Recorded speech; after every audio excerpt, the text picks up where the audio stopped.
the confusion, but appreciate all of you who were able to make it. So if you'll give me one moment, we can head into our agenda.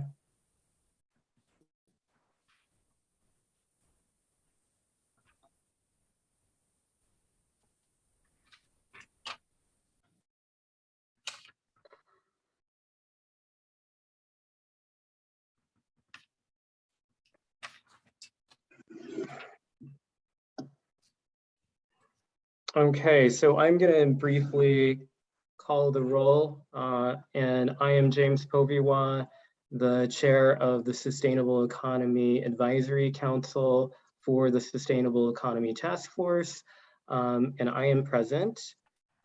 Daisy Maldonado. Here. Thank you. Patricia Knighton, I don't believe is able to join us. Glenn Schiffbauer. I'm here. Rob Black, I don't believe was able to join us. Kathy Arias.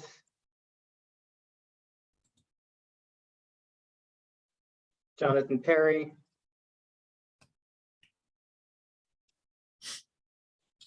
Mayani Barudin. Atfa Chavez. Present. Thank you. JT Willie. Present, thank you. Thank you. Wendy Atsity. Present. Thank you. Janine Yazzie. Present. Thank you. Joe Little. Here.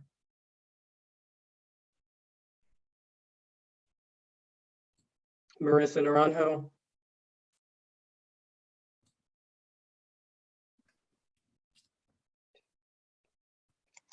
Well, I will call this meeting to order, the April 2022 meeting of the Sustainable Economy Advisory Council. And first order of business is to approve our agenda. It is been sent out to you all and posted on the New Mexico Economic Development Department's website. The agenda is approving minutes from last month, a discussion and presentation by the Power for New Mexico Coalition, an update on working groups, an update on call for proposals for a contractor to support the work of the task force and the council, and then finally public comment. So can I get a motion to approve the agenda? I can provide that motion. Thank you. Okay. Atsa. And then I heard a second from. Second. Thank you. And Patricia, I believe you were able to join us. Welcome. I will note you as present. And we have our next item, which is to approve minutes from our previous meeting. And I would like to make the suggestion that because those minutes haven't been sent out to our committee, that we table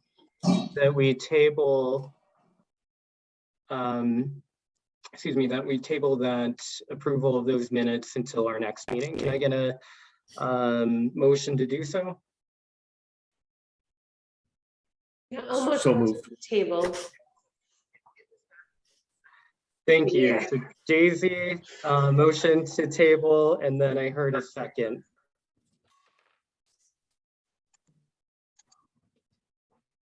Joe, was that you as a second? No, but I'll give you a second. All right, thank you. I appreciate you supporting that. And so we are, I think, ready to move into our presentation from the Center for Civic Policy / the Power for New Mexico Coalition. I'm happy to invite Josue de Luna from the Center for Civic Policy to present to the council. And by way of introduction, I will say that the Center for Civic Policy and the Power for New Mexico Coalition was instrumental in moving the legislation and the research prior to that to creating the Sustainable Economy Task Force. So happy to have them present today. Josue, welcome. Hi, everyone. Good afternoon. Really nice to be here with you all. And thank you for inviting me to present. Like Jim was saying, my name is Josue. I am the Climate Justice Coordinator for the Center for Civic Policy, which means I get to work with really awesome people and organizations that make up Power for New Mexico. So let me start sharing my presentation I made for you all. Let me just share it really quick. Can everyone see it? Yes, Cool. thank you. All right, well, Power for New Mexico is a coalition of different organizations that are cross-issue based. As you can see here with the logos, it's made up for CCP, Nava Education Project, Conservation Voters New Mexico, Nuevo Mexico Café, Ole, and Somos un Pueblo Unido. You know, this coalition is very unique in the sense that it was purposely made to engage organizations that don't traditionally engage in environmental and climate justice issues in the past, right? And it's very critical, right? I think climate justice, as you all can agree, it's such an intersectionality issue and topic that we're facing not just globally, but all of our communities are being mostly impacted by the climate crisis. And it requires a cross-issue base and intersectionality and different organizations working together to address this complex issue. Oops, I went too far. So Power for New Mexico really has three pillars in which we work. One, we believe that our work engages the most impacted communities in the debate of the transition going away from fossil fuel energy to clean, renewable energy in order to address the climate crisis and protect the land that we call home. The second pillar in which we work in is building, right, that robust infrastructure to reach and engage and activate the public to provide direct opportunities to become stakeholders in New Mexico. We also believe in creating an avenue, right, for the public to become involved in this new energy economy that is coming into New Mexico, to create a process where our frontline communities, our relatives up in the Four Corners, our families that live in the Permian Basin find that engagement and those new opportunities to find a more prosperous and clean future without oil and gas jobs. And so really when we came together back in 2018, it was to bring the voices of our communities that didn't have a place when talking about environmentalism and a just transition, right? Back in 2018, as you all can remember, the Just Transition and the Energy Transition Act were big topics, right? And within the energy transition conversations, a lot of our communities started feeling worried about what would happen, right? Especially our communities who have been dependent on the jobs and economic development that oil and gas has brought to New Mexico. And so when we came together in 2018, we really wanted to prioritize those voices, right? Not only to uplift their worries and their vision in New Mexico, but also to ensure that any transition away from fossil fuels really had the foundation and the infrastructure ready for our communities to be prioritized in this new economic development. And so in 2018, when the Energy Transition Act, our involvement really ensured that contained really progressive workforce language. One of those languages was, including the 10% of renewable energy project employees must be hired from New Mexico certified apprenticeship programs. And also, that participants from overburdened communities will be prioritized in this apprenticeship programs. In other words, we really wanted to make sure that in these new transitions, it wouldn't benefit people outside of New Mexico, but really benefit us who have lived here in New Mexico, especially, again, those who have depended on oil and gas jobs for a long time. After the energy transition happened, we also worked to allocate $200,000 to conduct this workforce in clean energy study, the DWS study, and its main focus was to develop a workforce and economic development roadmap, right? To integrate our communities who have not been in the table in talking how the clean energy economy will be coming to New Mexico. It was sponsored by Representative Angelica Rubio, who's always been a champion with us, right, into making sure that frontline communities have a voice and have a seat at the table when talking about the environment. And yeah, the last big success that we've had recently is the Sustainable Economy Task Force, right? One of the things that we, after the DW study that we conducted and talking to our partners and talking to community members, we saw that the next step towards ensuring a just transition for our people was to really build a group of strong leaders like you all to really start addressing the big questions, right? Of what New Mexico needs to do to ensure that a transition will benefit our people. And yeah, that's why we're here. So in the DWS study, one of the things that we also found, and through many focus groups and interviews we've had with community members, we saw that one of the biggest barriers to ensuring that there was a just transition in New Mexico and for this clean new energy economy will benefit our people was that the need of current and future training programs to be multilingual, right? So there were stories of workers who knew the importance of shifting away from fossil fuels to clean energy and knew about programs that would facilitate their leadership development to apply for those clean energy jobs. But the biggest barrier was that it wasn't offered in Spanish, right? Or it wasn't offered in our community's language that would facilitate their learning process to become certified or have the right certifications to apply and be employed in the new clean energy infrastructure and companies that are making the clean energy infrastructure here in New Mexico. We also learned that there was a need to create incentives, right, for more clean energy jobs to come to New Mexico. With that also, which goes parallel to it, is also investing in paid internships and programs that will place community members into the industry directly, right?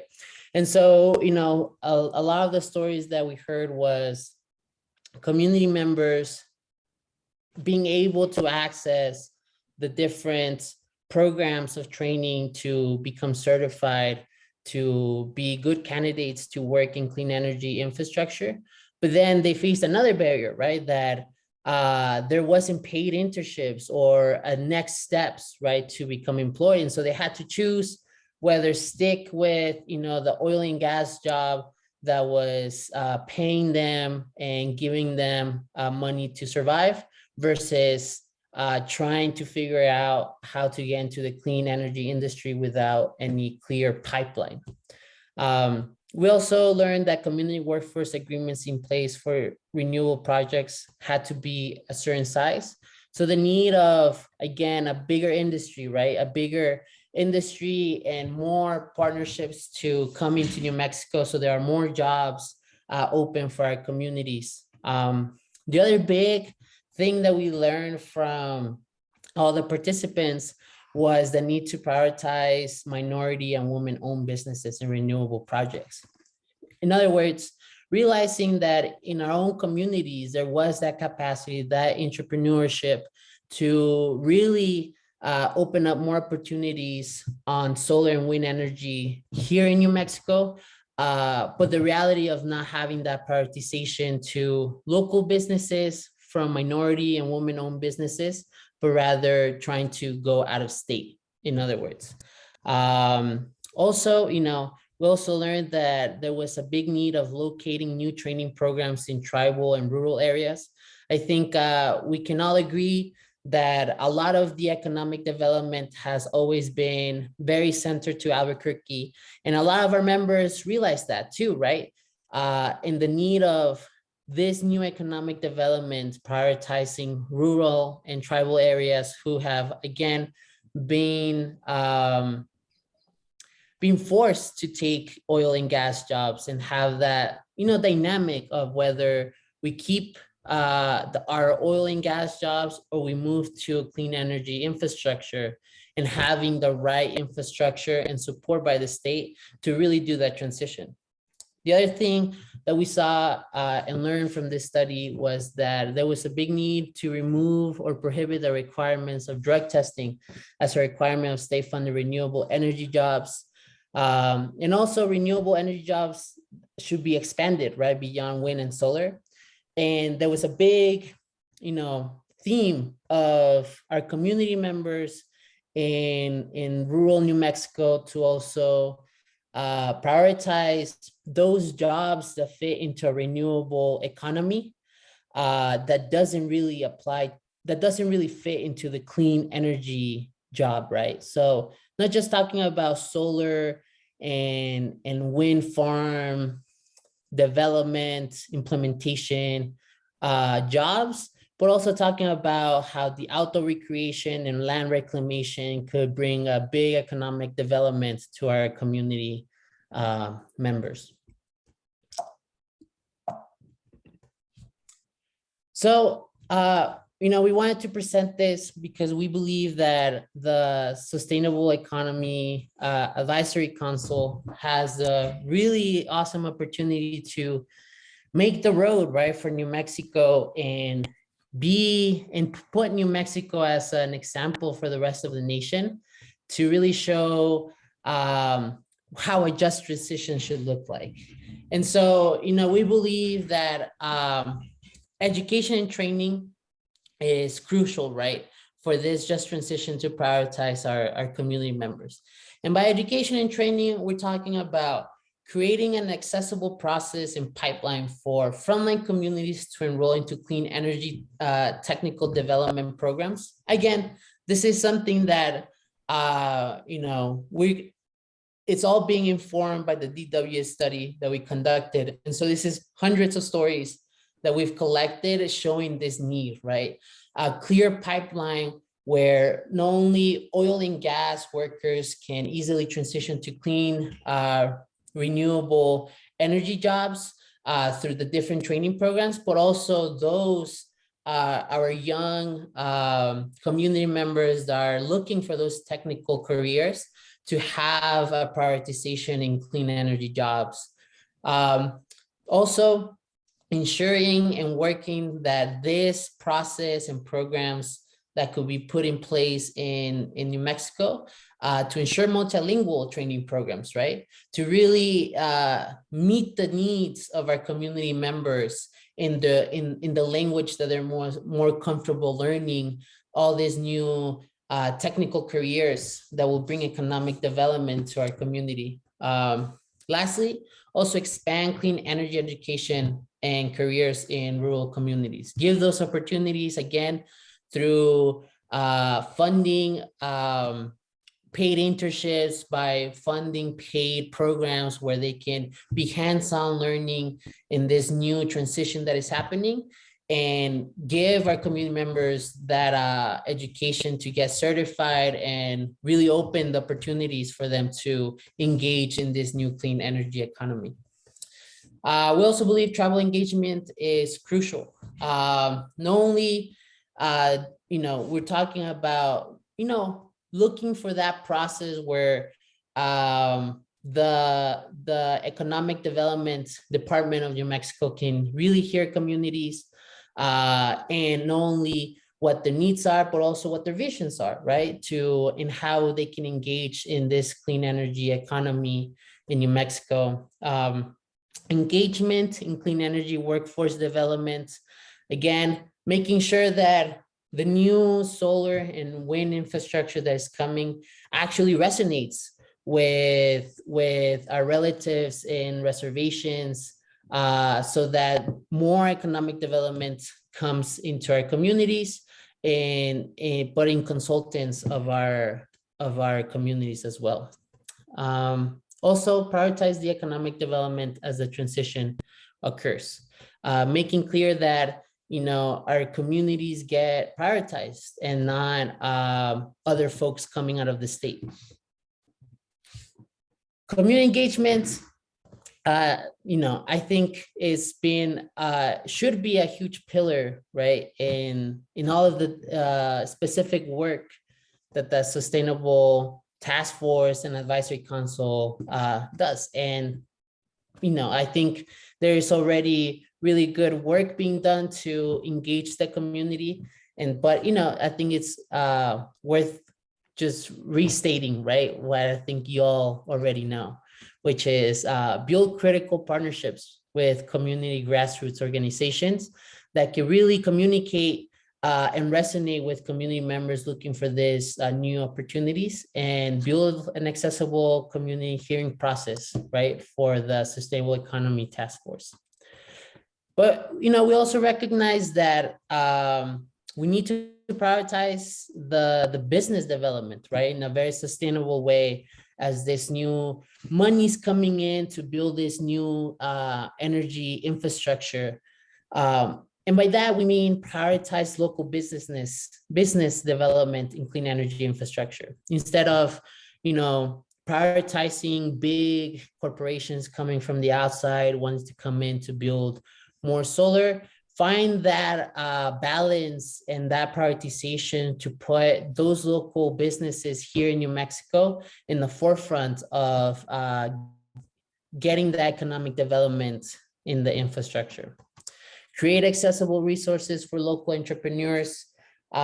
We believe that all of our communities are entrepreneurs, but we just gotta create that space and pipeline and create those resources accessible, and our communities will be prosperous and will be making new businesses that not only will make New Mexico stronger, but our communities stronger in this transition.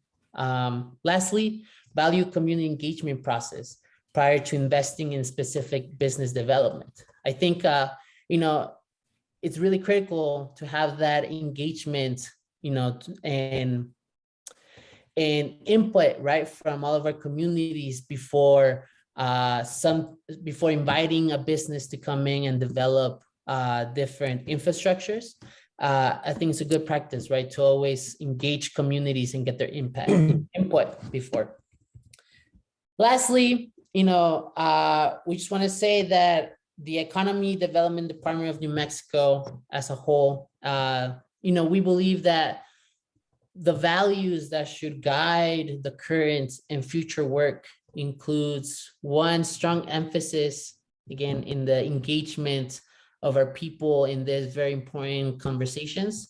The values, that puts value in community-driven solutions to economic development problems, and prioritize New Mexico-based leaders, right? So that anyone who is gonna come on board and contract through the Economic Development Department of New Mexico or work with the Sustainable Economy Task Force, be New Mexican leaders that knows the complexity and the roots of our people and all its history in facing these issues that we're facing today. And lastly, someone that values the importance of quantitative and qualitative data. Someone that knows that numbers cannot completely give the whole picture of how our communities are truly feeling and what our communities truly need to really feel empowered to engage in this new economic development as we commit to a just transition.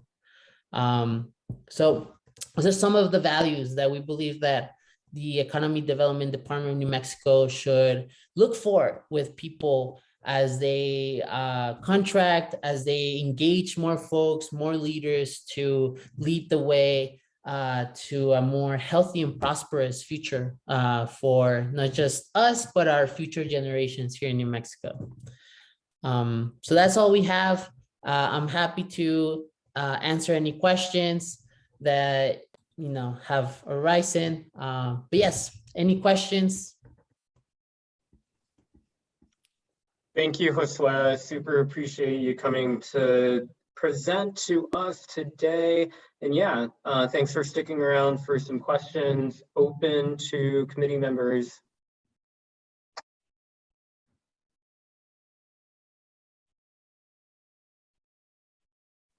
Janine, you posted several questions in the chat. Did you want to pose any of those right now? Yes, please. I'm so sorry about that. I have to leave soon because I have another meeting that's like coming up. But yeah, as you were giving your presentation, I was just noting that there are some uses of language that I think could be shifted to be more inclusive. And I bring this up because oftentimes when I talk with Indigenous communities, so much of the state documents that don't specifically name like the role and the benefits to Indigenous peoples or to tribal nations automatically create this feeling of separation or segregation. And so I offered a few language changes that could help be more inclusive in the actual study. But I was also interested in what type of tribal engagement occurred while the study was being conducted. I do know there are certain, for some of the nations that have, for example, Navajo Nation has an IRB process. So collecting data and information often has to go through that type of entity.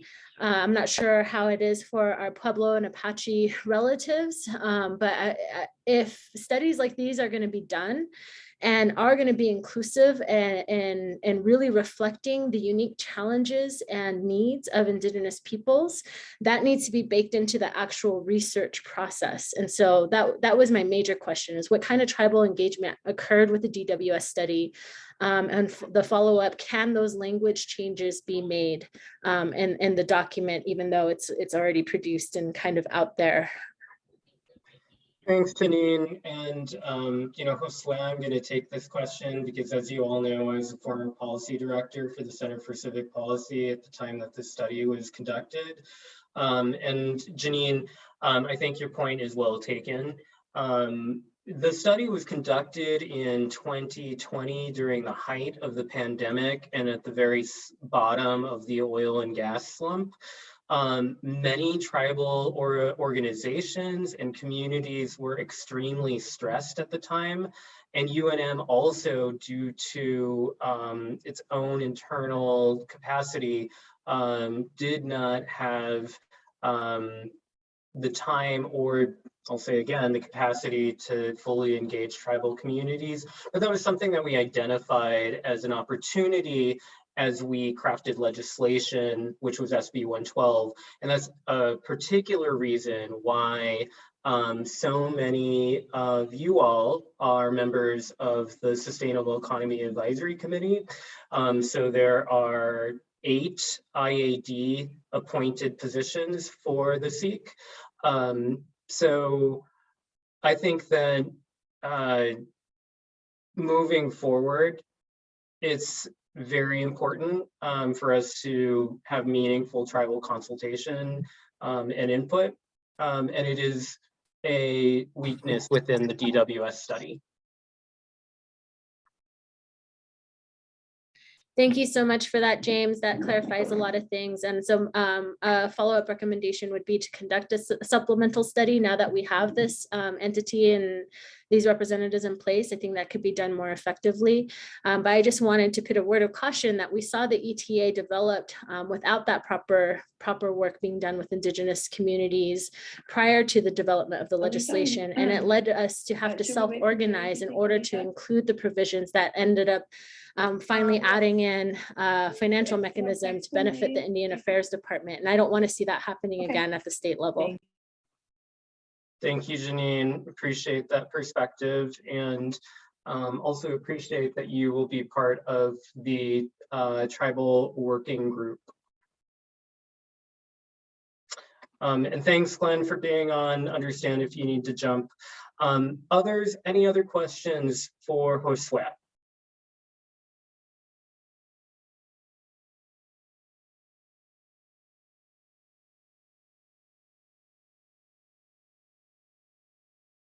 Josue, I have a question, and that is, as the convener of the Power for New Mexico Coalition and the groups that you noted are part of those of the Power for New Mexico Coalition, in what way would you like the Sustainable Economy Advisory Committee and the task force to engage with community members? Can you repeat the last part of the question? How exactly would you like us to engage with community members? I think, well, one, we are committed to work and engage our community members and the membership of our organizations to engage in the community commentary space that the Sustainable Economy Task Force will have. And so in our part, we're committed to mobilize our folks, right? To really allow them to have a space where they can express their concerns, their ideas, their vision for New Mexico.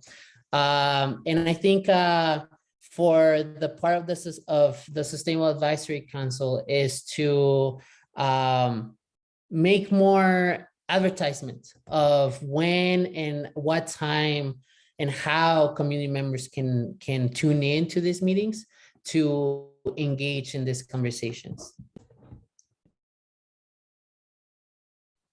Thank you, Josue. Appreciate that, and we will try to do that. Any other questions, comments?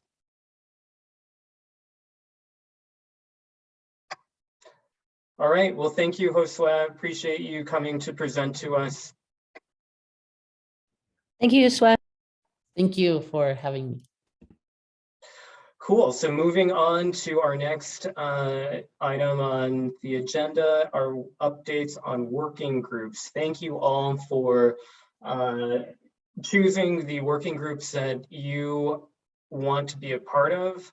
And that said, before our next meeting, those working groups should meet. I have reached out to each one of you to request someone lead each one of those working groups and have not had any takers. So expect to hear from me again, and I will be trying to compel people to be leads on each one of those working groups. And we will also be setting up with support from some staff the times for those working groups. Any questions on the working groups? All right, I also here will take a moment just to update on our recurring meetings. We have decided that we will meet every fourth Tuesday of the month at 3 p.m. There will be a regularly posted notice to the public on the New Mexico Economic Development Department's website, and the agenda will also be posted. I appreciate Johanna from NMEDD arranging our recurring calendar, recurring go-to meeting space. So you all should have received an invitation to those meetings. and they should be populating on your calendars. And then moving on to our next, oh, go for it, Joanna. Hi, James, and hi all. I'm sorry that I'm appearing as John Clark, Deputy Clark. I just wanted to clarify, we are using Teams, Microsoft Teams. So 6 times is the charm to hopefully get this right. And thanks for everyone's patience. We were trying to find a good platform that we could use internally and then externally to outside of the agency. So we settled on Teams, and please let us know if you didn't get that meeting invite that should have populated your calendars for the rest of the year. Thanks, Johanna. Wendy? Yeah, I think that's where I was having some problems. I wasn't sure if I had it set up right, and I just wanted to have that checked on. It would be helpful. It's been checked on. I think we're hopefully got it all straightened out, but please let us know if there are any problems moving forward. And Joanna, since you have the mic at the moment, we can jump into our next item. If you don't mind giving an update on a call for proposals and a contractor for the rest of the fiscal year to support the task force and SEAC. Sure. Thank you so much, James. And again, hi to all of the council today. Last time we spoke, our call for proposals was active, and that closed on the 18th of this month. And we had 2 applicants that James, myself, and Felicia DePaula, who is admin help for EDD, interviewed and selected a contractor. And so we are in the process of working with them to finalize that process and get that contract in place. And to clarify, this is until the end of the fiscal year. So it's a really quick turnaround that we will be looking for this coordinator to help us with organization, with the group, with administrative help, as well as helping the set force and SEAC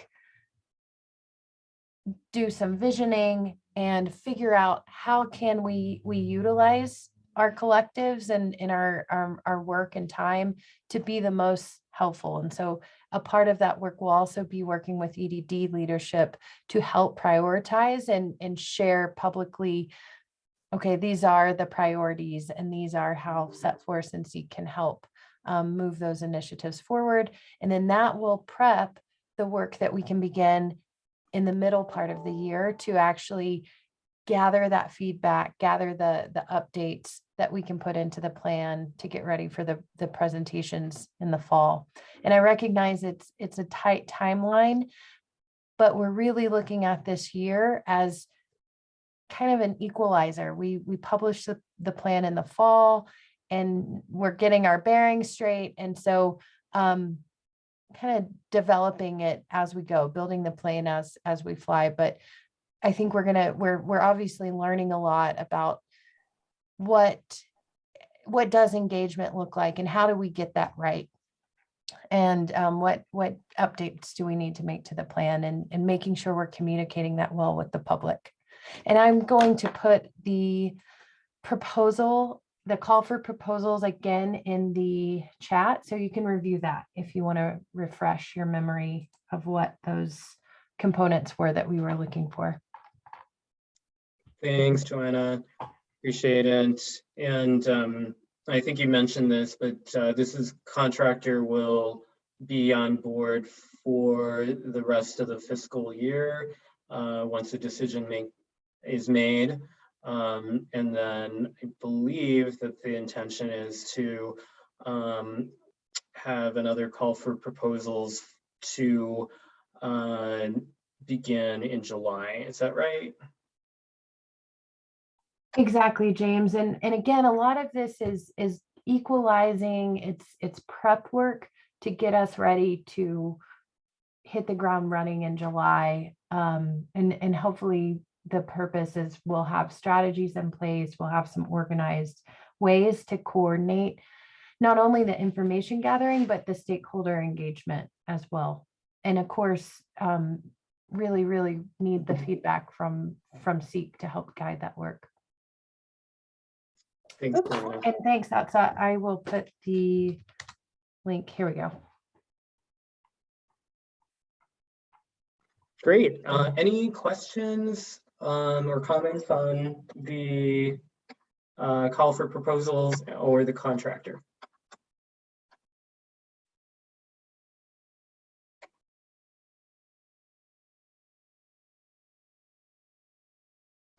Okay. And so we will move on to our final agenda item. Any public comment? I do not see anybody here from who is here for public comment, but if you are, make yourself known.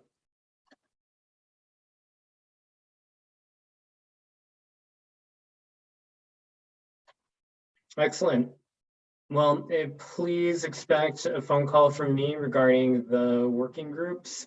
Don't avoid my call because there's lots of good work to be done. And I know there's a lot of really smart people around our council who could lead one of those working groups. So look for my emails and my calls, and I look forward to seeing you all at our next meeting in May, which is the fourth Tuesday of May at 3 p.m.